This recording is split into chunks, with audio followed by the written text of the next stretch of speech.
sir.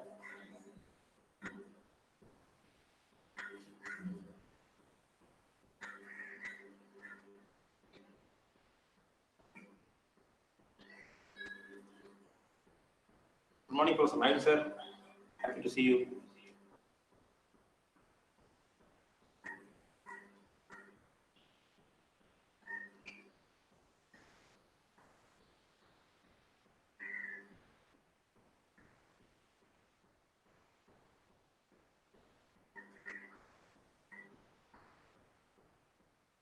Okay, listen.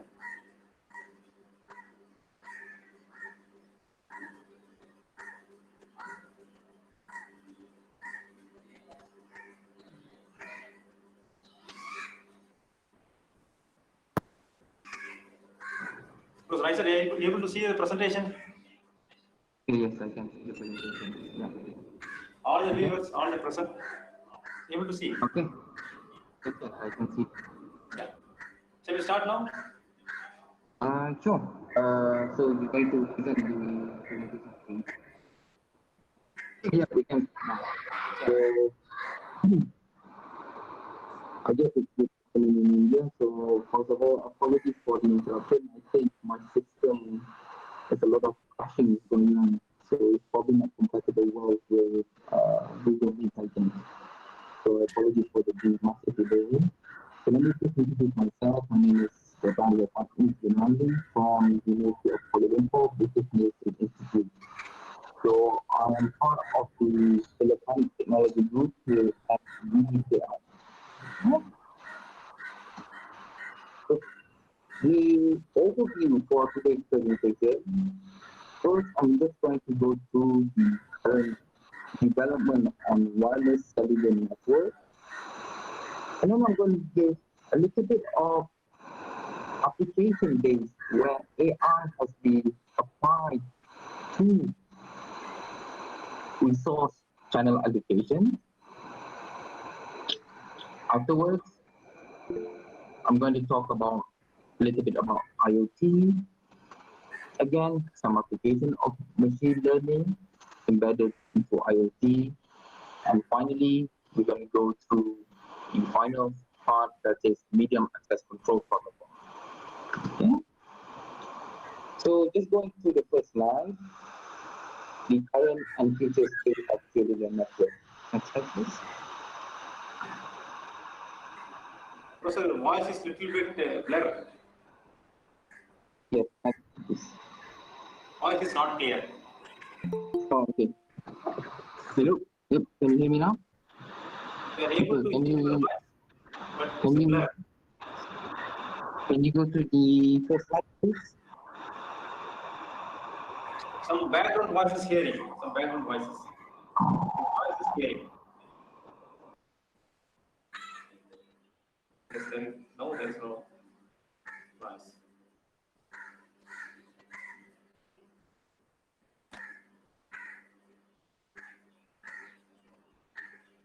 How about now? Is it okay now? Is it not on of noise? Hello? Say a background humming noise is there. Oh, there's A a lot of noise. sound, yeah. Oh. Are able to hear your voice, but it's a blur, not clear.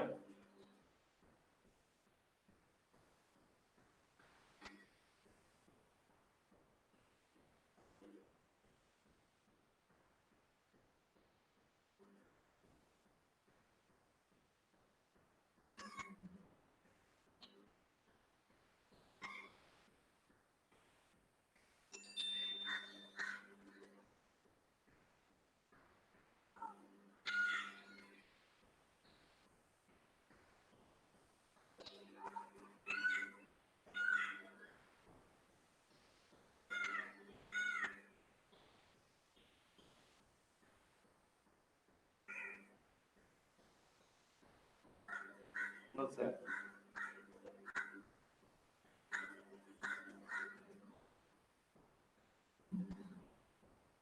Available, sir, available. Start recording also and available. Disconnected.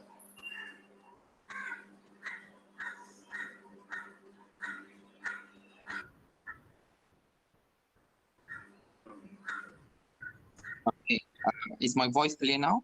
Yeah, yeah. Clear. Terrific. Clear. Okay, so let me just start over. Okay. So first of all, I would like to apologize. There's obviously a massive hiccups in our arrangement. So it's probably on my part. I think my internet connectivity is not doing well at the moment. I'm not too sure why. Okay, so that's why there's a bit of delay. Okay, so first of all, I would like to thank the organizer for inviting me. So I'm just going to go straight through my presentation slide. Okay, hopefully we can finish by 3:15, something like that. Right. The presentations first, I'm going to talk a little bit about the 5G and cellular network, where it is at the moment. After that, I'm going to take a look at some examples on the application of artificial intelligence on resource allocation. Afterwards, we're just going to take a look at the state of IoT and also some examples on application of machine learning techniques to IoT and its subsequent medium access control protocols. And finally, we're just going to wrap it up on how we can further progress this area of research. Okay. So on the first slide, on the current and future state of cellular networks, I think everyone is using 4G nowadays. Okay, and in fact, it is expected by this year, we are going to roll up the next generation of wireless internet, the next generation of cellular network. And it is partly because of the growth rate on the data demanded by users. Okay. In fact, it is expected about 1,000 devices will be added by the year 2021. So not 1,000 devices, a factor of 1,000 data will be added. Okay. Next slide. So if not addressed, the growth of data traffic will cause a reduction in data rates and increases latency and signal interference. Okay, so people are obviously requesting more data. So we need a new technology, and obviously it will come in the form of 5th generation networks. So what do 5G promises? Okay, next slide, please. It is envisioned that 5G will provide up to 10 gigabits of data rate. In fact, if you sit at the outer edge of a cellular network, you still are expected to be able to receive up to 100 megabits per second. Just into context, 100 megabits per second is what being employed in 4G. Okay, but I think it's fair to say most people does not get 100 megabits per second even in your 4G. The latency is expected to be reduced down to 1 millisecond, and they planning to add intelligence into the network. Okay. And furthermore, we are expected the entire network system will become more energy efficient compared to the previous generation. So what kind of technology that is being used, that will be used in 5G? Next slide, please. So some of the breakthrough that will enable 5G and also beyond 6G, 7G, etc. One will be massive MIMO, massive multiple input, multiple output antenna. Number 2 will be millimeter waves. And number 3 will be network densification and implementation of self-organizing networks. Obviously, there are other technologies, but my opinion is that these 3 will become the most prominent one that will catapult our 4th generation to the next generation. But this network densification is probably the most significant one. Okay, if you look at certain research, some will say that massive MIMO will bring out the most what do you call it? The most performance benefits, and some will say millimeter wave, and some will be network densification. For me, I think that network densification that will result in the most improved in terms of capacity and also providing higher data rates. But unfortunately, network densification will result in further problems because it introduces a lot of complexity. Because you can imagine that this cell, before it was in the regions of 100 meters, now it becomes probably just less than 10 meters. Okay, so trying to coordinate all these cells will become a huge challenge to mobile operators. One challenge being resource allocation. Next slide, please. So what is resource allocation? Well, resource allocation is the assigning of frequency resources to a UE, user equipment. So whenever a person makes a call, they will be allocated a frequency to be used at a certain time. And that frequency, while someone is using it, cannot be used directly in the neighbor cell. And so there have been numerous channel assignments methods that have been proposed for sharing this limited frequency resources. Next slide, please.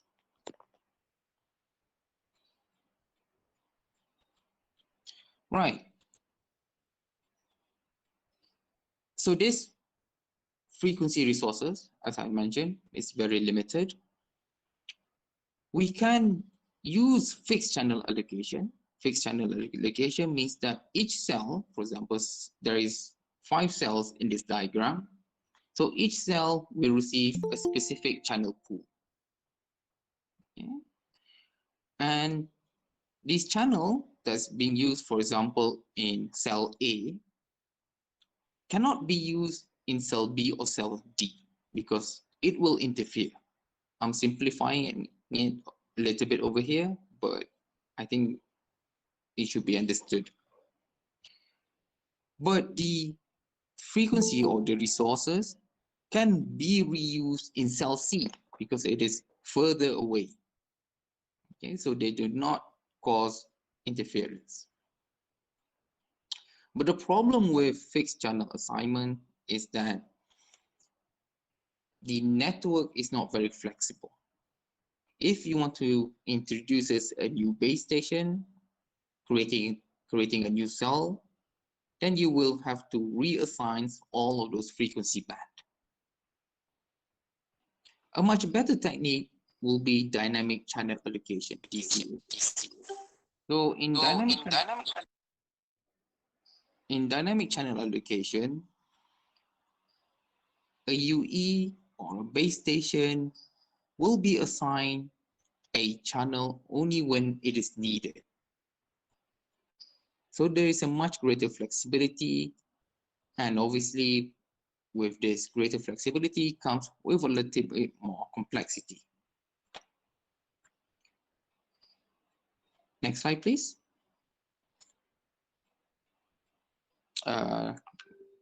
Another next slide. Okay, so this is an example of Malaysia spectrum allocation. And as you can see, it is pretty much being used up all the way from 3 kilohertz all the way to 30 gigahertz. Each of these spectrum frequency band have been used either for cellular networks, amateur radio, military, maritime. All those kind of applications have its own dedicated mobile spectrum. And so there is an intensive spectrum that needed to be used Okay, next slide. So if you can come up with an algorithm that can optimally assign channel to a user very efficiently, you will not only improve the data rate that the user will receive, but you will also improve its energy efficiency, okay, as depicted in this graph. Next slide, please. So the next question becomes, what kind of AI technique that is suitable for this resource allocation problem? There have been people using supervised learning. So the definition of supervised learning is where training pattern signal is provided along with its respective label. There have also been research using unsupervised learning. So in unsupervised learning, training pattern signals are not labeled. Okay, so an example of unsupervised learning would be K-means or self-organizing maps. And in supervised learning, it is artificial neural networks, deep learning, SVM, etc. The argument is that both of these techniques requires training data. Yes, in unsupervised, the training data is not labeled, so it can mix up its own pattern, but they still need a lot of huge amount of data. Furthermore, it requires a central coordinator. So if we have a network, a huge network with thousands of base stations or even millions of user equipment, then there is need a central base station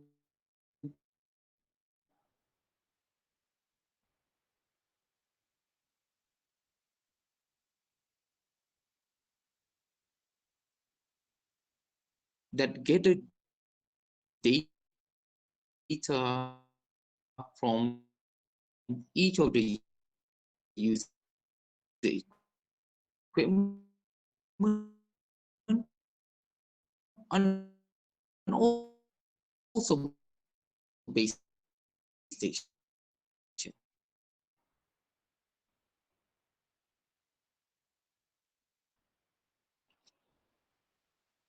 And this might not be feasible in a large network, simply being because a lot of computational power and what might be better equipment, such as the highest data rate. Slide, please. Hello, next slide, please. Okay, thank you. So whichever technique that we use in AI, whichever technique we use in resource allocation,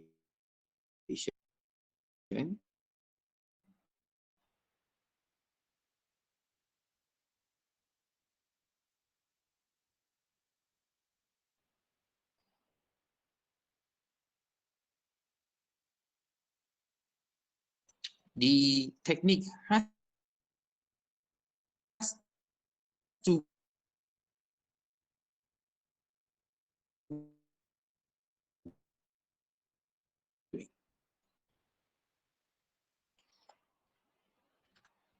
so next slide.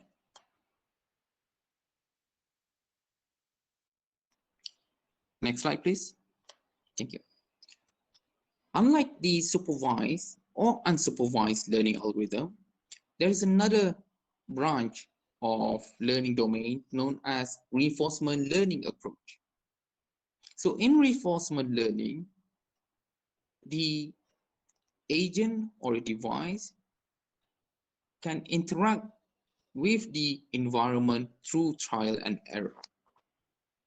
So the agent or the learner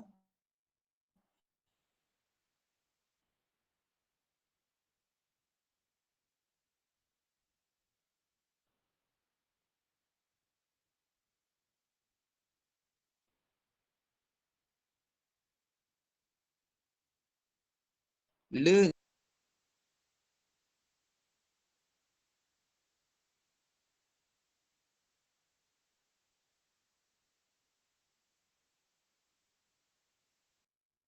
about what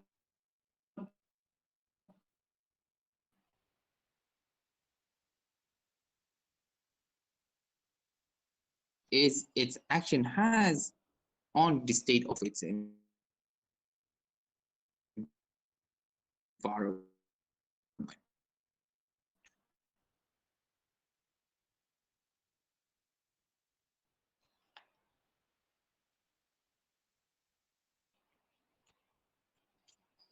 Next slide, please. So if you consider the one, the environment makes a transition negative. Okay, so proof once, in which case, so you want to do, and the optimal find as the equation as shown. So your voice is little bit. Sorry?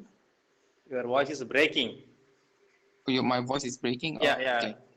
It's not continuous. Is that okay now? Now it's okay. All right.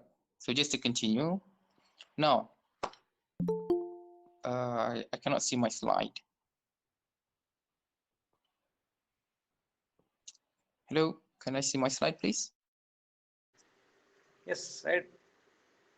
Okay, all right. Thank you. Right. So there are various reinforcement learning model for spectrum allocation. In this today example, we're going to look at probably the most simplest form, I would think. And that is the stateless reinforcement learning channel allocation developed by my colleague when I did my PhD. Okay. And the advantage of this technique is that it can be implemented in a distributed manner. So distributed manner means that each user or each base station can learn the environment by itself without needing a central administrator. So Tao's strategy was to develop an optimal policy mapping. Instead of state, it wants to map the weight into an action. So it wants to look at the memory of what has happened in the past and use that memory to drive future action.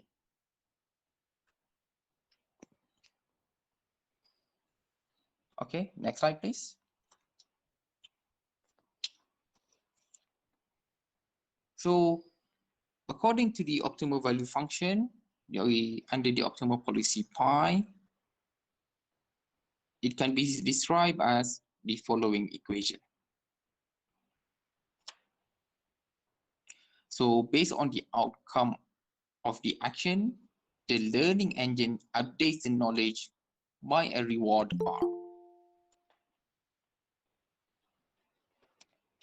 So the next question is, how do you assign the rewards? Okay, next slide. So a key element in reinforcement learning is obviously the reward function. An agent or user updates its knowledge based on the feedback of the reward function. Each agent will have a database containing the weight of the channel. Okay, so each agent or each devices will have a lot of channels. Each channel will be assigned weight. And the value of the weight is dependent upon the reward F and punishment. So if the action is favorable, then it receives a reward value of 1. Otherwise, it receives a punishment of 0.5. Okay. Next slide, flow of reinforcement learning approach, showing the flow chart. Right, so how does a user equipment or a base station decides which channel to use? So this is a simplified flowchart, obviously. Okay. So at the start of the operation, the user obviously prepare for transmission. And the first thing it does is that it checks, are there any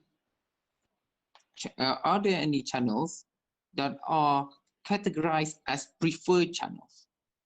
Preferred channels means that the channels that has concurrently or multiple time has successfully transmit. Okay, so it is a channel that will guarantee the most success. That is what it means by preferred channels. If it has obtained the preferred channel set, then it will go to what is known as exploitation. So in exploitation means that it does not need to check what other channels are doing. It goes immediately to its preferred channel set. But obviously at the start of any operation, all the weights are more or less zero. So it does not know what's happening in its environment just yet. So it has to explore. So it explores by selecting random channels initially.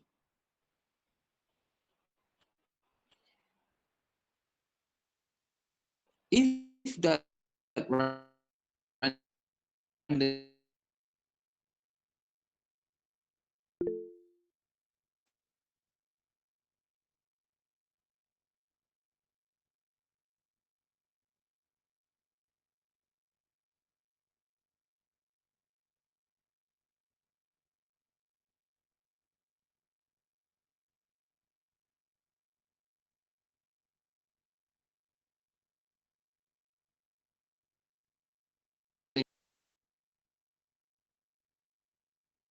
Voice not audible.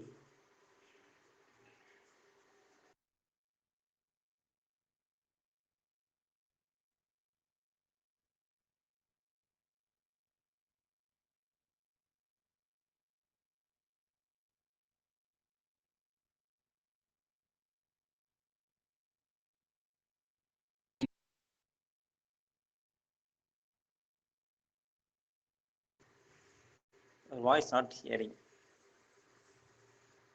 channel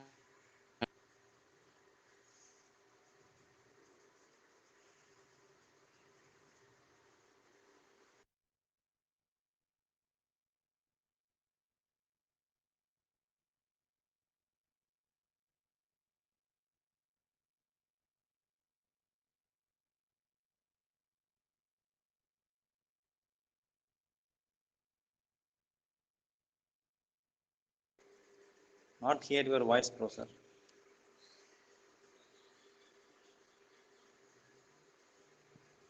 Hello, can you hear now? Yeah. Is it Yes. okay? Okay. Yes. All right. Thank you. Okay. Where were we? All right. So we are at slide number 19. Performance of reinforcement learning based resource allocation. Right. So if we take a look at event 50, okay, this is when the system just gradually starting to learn about its environment. You can see that the channel usage is more or less the same. There are 10 channels available to all of these transmitter-receiver pairs, and they all have pretty much the same weights. So that's why they're all being chosen more or less randomly. As you go down to event 100, and then event 500, you can see that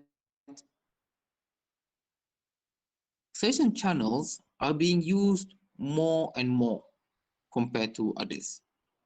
Okay, so for example, user 3 prefer channel 1, user 2 prefer channel 3, etc. Okay, so what has happened after around 500 events, each transmitter receiver pairs more or less has find out what is its preferred channel set. And so it has built up those weights and will keep reusing those channels over and over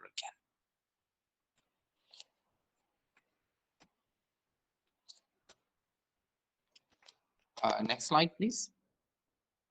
So what does this mean in terms of the overall performance of the system?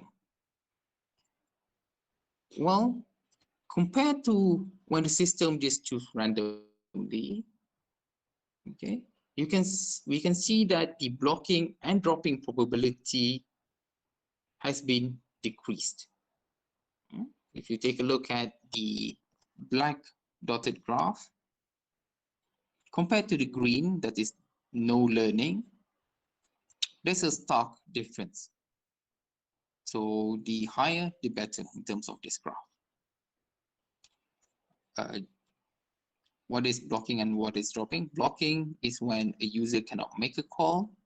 Dropping is when a user is making a call and all of a sudden the call has been dropped.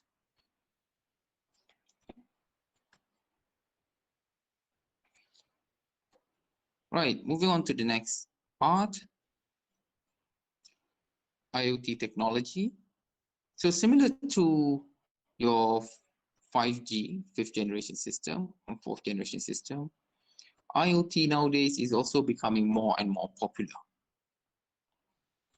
In fact, a survey by Cisco estimate that by the end of this year, there will be 50 billion devices that can be considered as part of IoT, Internet of Things. And so, just like previously, with a huge amount of growth comes a strain in the network.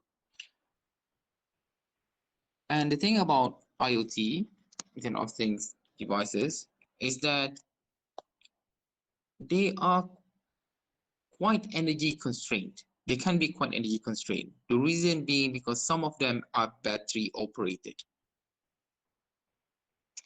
So due to this hardware limitation, one of the major hurdles in IoT research is to take a look at how to prolong the device or the network lifetime. Okay. And it has been suggested that one of the techniques to prolong the network lifetime or the device lifetime is through hierarchical techniques. Okay. Next slide, please. Okay, slide on clustering of IoT nodes. So an example of hierarchical techniques will be clustering. So what is clustering? Well, clustering is simply the process of dividing the nodes into a group. And in some ways, it can be said that this clustering process mimics the cellular network without the need of a fixed infrastructure. The nodes can be grouped either based on their location or their energy level. It can be grouped according to the user preference. Next slide. So the question is, how can we create this clustering process? Well, the clustering process tends to be done by first nominating the cluster head. So the cluster head are the nodes in which acts almost like a mini bakery. All the nodes surrounding the cluster head will transmit to the cluster head, and the cluster head will relay that information to either straight to the big base station or to the neighboring nodes. And just like previously, ideally is that we want this network or this algorithm, this clustering algorithm, to be performed in a distributed manner. Okay. We want the node itself independently decide whether it should become a cluster head or not. The reason why we prefer the distributed manner, partly because, for one thing, it improves scalability, and number two, we reduce the communication overhead. So we do not, so one node from the edge of the network does not need to know what the other node on the other edge of the network is doing, because in some ways it doesn't affect its performance whatsoever. And it has been said that choosing the cluster head optimally is an anti-hard problem.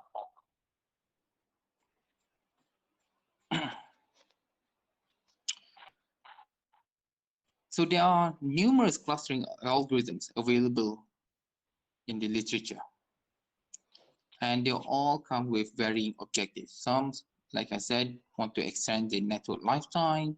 Some might want to increase the spatial reuse.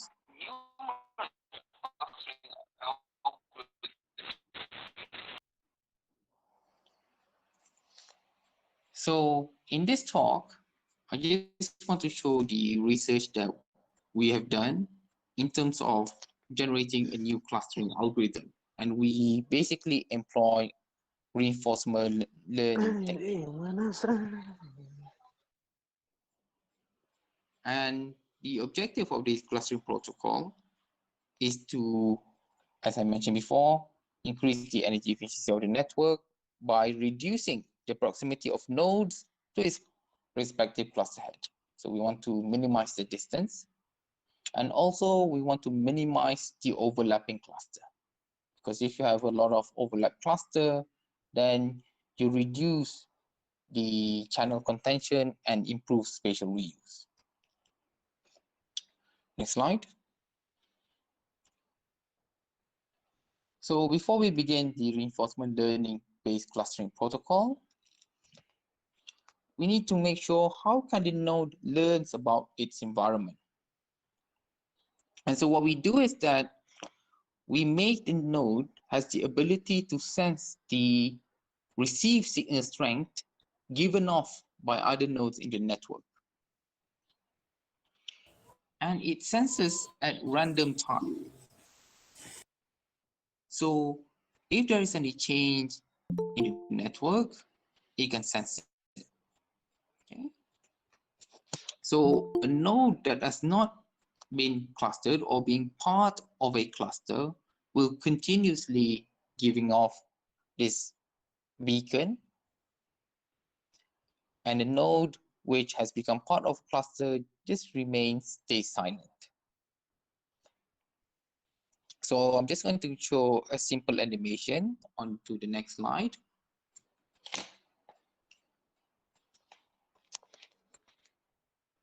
All right, so is the animation playing? Because I cannot see my slide, unfortunately.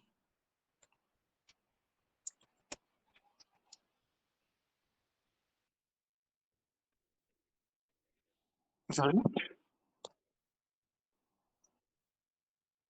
Okay. Okay. All right. Yep.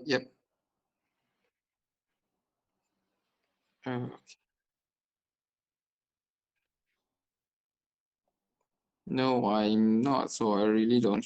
I really don't know where, in which part of the presentation. Okay.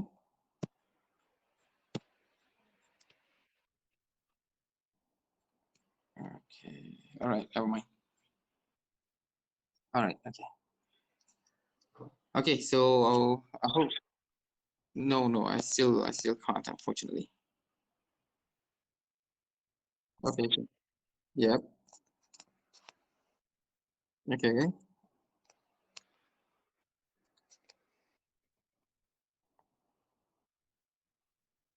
Yes, that's right. Yep. Okay. Oh, okay. Okay. Okay. Yep. All right. Yep. I can see. Okay. So like 27, yeah. Right, so in this simple animation, we can see that each of the nodes is basically performing random wake up to sense the environment. And the pink node is basically giving off the RSSI beacon. And once it has gathered enough of those RSSI beacon, those nodes basically start to form a cluster. Okay.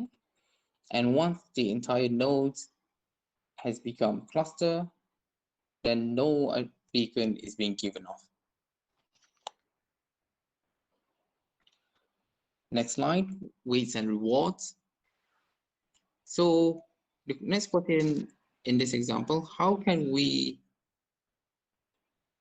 measure the weight and the reward? Okay. There are two methods in which we can measure the weights and also update the rewards. We propose that one technique called sum RSSI. The reward is proportional to the RSSI divided by RSSI threshold. So if you want to know more details about this algorithm, you can check the paper. And then we want to compare it with a different technique of measuring of counting the reward. So in node degree, what we do is that we update the weights and the rewards according to the number of neighbor. Yeah, compare the immediate number of neighbor that a node has. Next slide. If we can take a look at the convergence performance, we can clearly see, okay, we can clearly see that as the time progresses, okay, so the x-axis represented the number of cycle, and the y-axis represents the distance from a node to a cluster head. On average, as time progresses, the distance from a node to a cluster head decreases. That is to say, if we make the system length longer, then it will make a better decision. But only up to a certain point. Once it has reaches around 300 cycles, then the system almost reaches an equilibrium, in which point no further learning will improve the learning process. Yeah, so the performance remains static.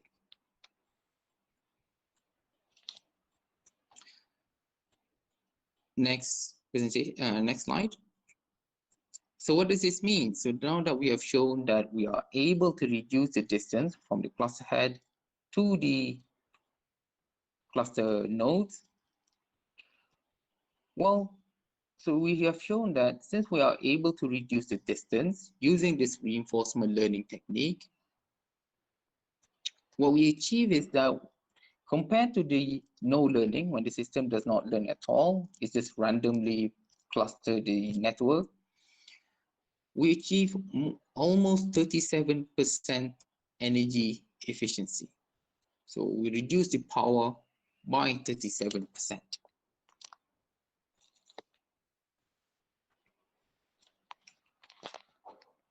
Next slide.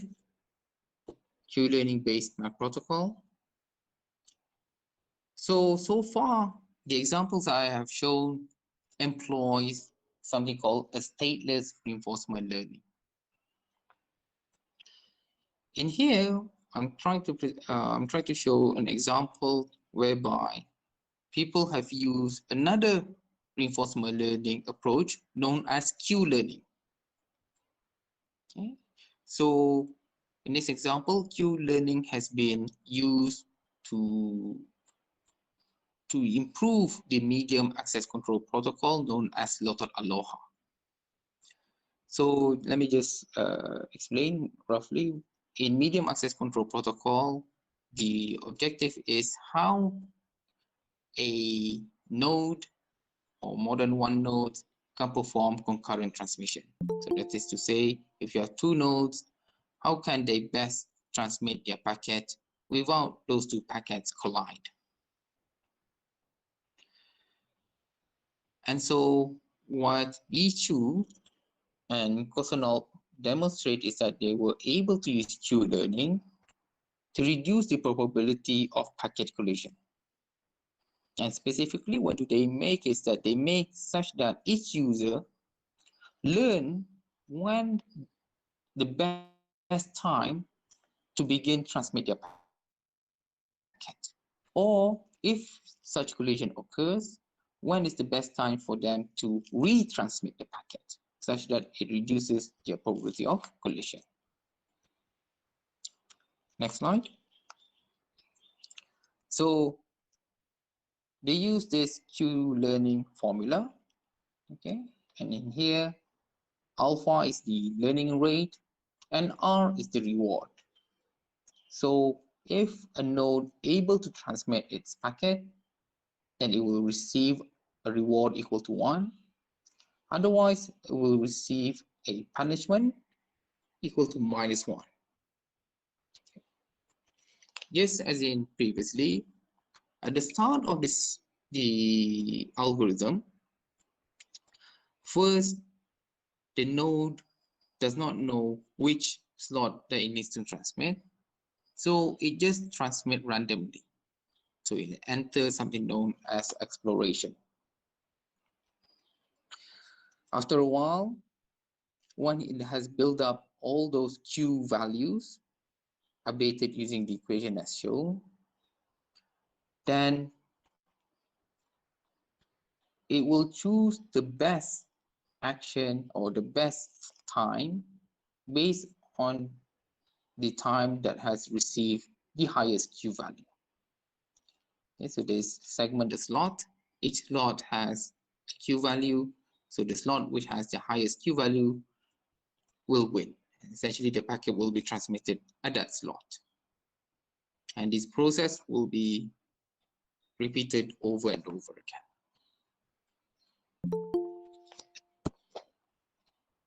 Next slide.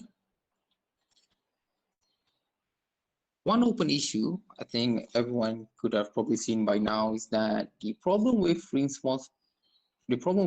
reinforcement learning is that an agent takes a while to build up those weights or the Q values.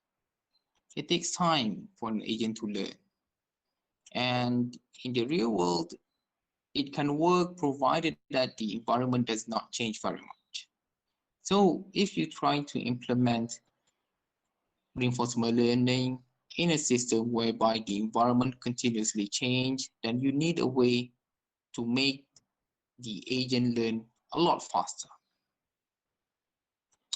And one way to do that is something called transfer learning.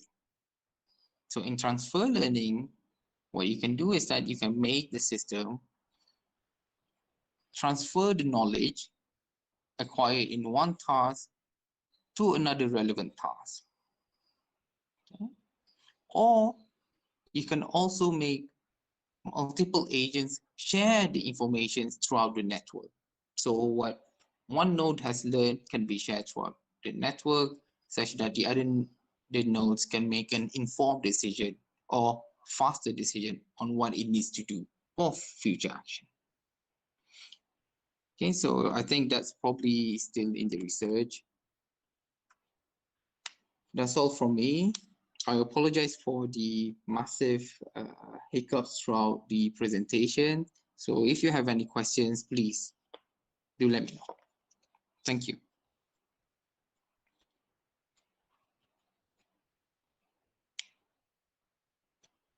Hello? Oh, yes. Thank you for your presentation, Professor HICET. Due to the technical issue, now the session is open for query.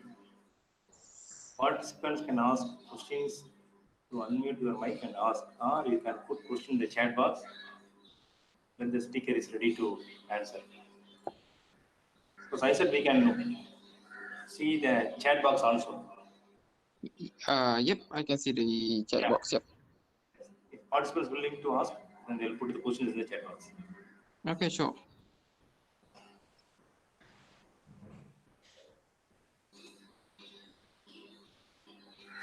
Participants can type your questions and put the chat box if you have any. Yeah, it doesn't seem. There's no question so far, I think, right? Yes, so far no questions there. Yeah, first question. Okay, so the first question, is there any specific clustering algorithm available for IT? That's a very good question, actually. It's a topic that I'm deeply interested in. At the moment, there is a few. They're very rare, they're very hard to come by because I think it's a relatively new area of research. So there are not that many, actually. There are just a handful. So if you are able to make the algorithm as quickly as possible, then I think you should publish your research. But is there any specific clustering algorithm? Yes, there are, but it's not been universally accepted. So it's still a area of research and still ongoing.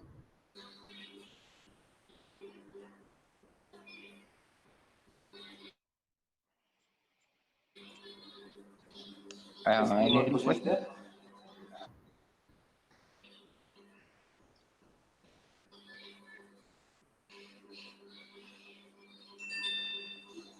Facial recognition with IoT or in healthcare with IoT. Yes, the thing is, healthcare in IoT. Well, there's a lot of research already actually in healthcare in terms of IoT, and what especially in this time of COVID, what people are trying to do is that they're trying to make a wearable band such that it always monitor a person temperature, health, etc.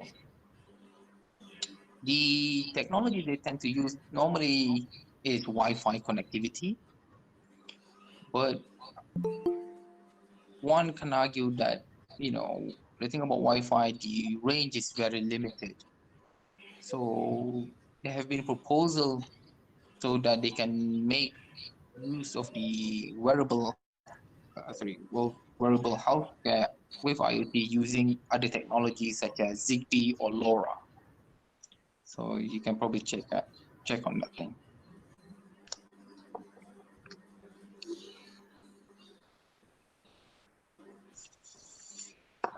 Research gap. Well, like I mentioned at the end, in terms of research gap, then you probably want to take a look at transfer learning because reinforcement learning have been utilized extensively in wireless communication.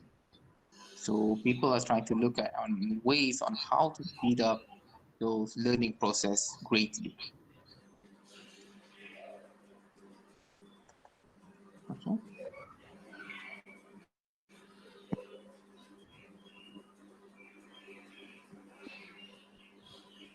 Any more questions?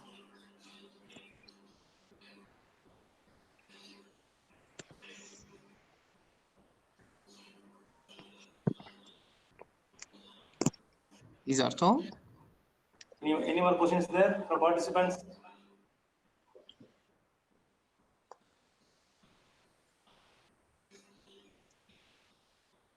This one question is there. One more question is received. That is Sri, there is Hi. how to overcome security issues in IoT. Some chat box. Please check the chat box. Oh, checkbox. Let's just take a look. How to overcome the security issues in IoT. How to overcome the security in IoT. I'm not too sure in that one. That's not really my area field of research, unfortunately. But the thing about IoT is that they implement a very robust system.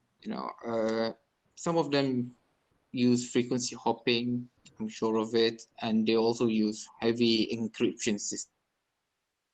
But I cannot elaborate more than that, unfortunately. I'm sorry. It's not my area field of research. Oh yeah, that's a good question. The next question, is it possible to have such a high bandwidth in future? Yes. Right now, people are, well, not people, companies, operators, researchers are investing heavily in terms of And millimeter YouTube, wave YouTube propagation. channel, anyway. Okay, so is it possible to have a high bandwidth in the future? Yes. At the moment, people are investing, trying to take a look at millimeter wave. So if you can transmit successfully at frequency of 21 gigahertz all the way up to 45 gigahertz without any interruption caused by rain, for example, then yes. And so that's the area of research that people are still researching on.